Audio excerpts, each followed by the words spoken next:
Hi,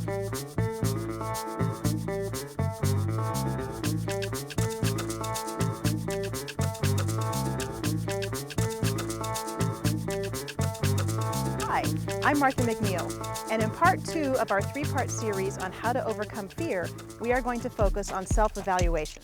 One of the first things you want to do is to define your equestrian goals. Why do you ride? What do you want to do with your horse this year? Start by determining what you are comfortable with. Haltering, grooming, lunging, tacking up, or what are you not comfortable with? Mounting, riding, letting your horse rub on you.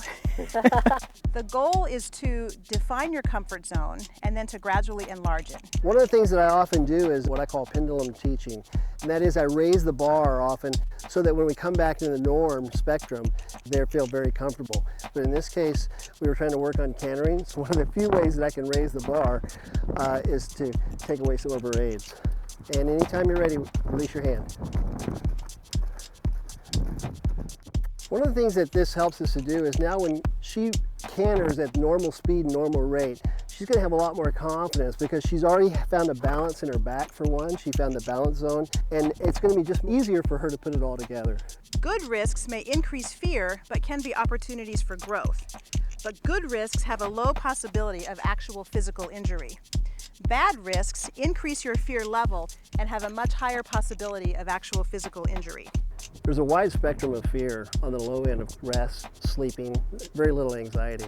On the high end, all of a sudden you start becoming dysfunctional. You need to get to know your body's fear response. When you're afraid, where do you feel it in your body? Mainly what happens is my body starts getting really rigid, and I think I pass that on to the horse. I don't breathe, I kind of hold my breath.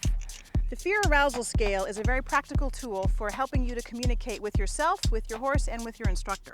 From 1 to 4, you're comfortable, you're not learning anything, you're not growing, you're not stretching, you're not learning anything new, but it's a good place to come back to. If you want to actually learn a new skill, you need to get your fear arousal level up to a 5 to 7.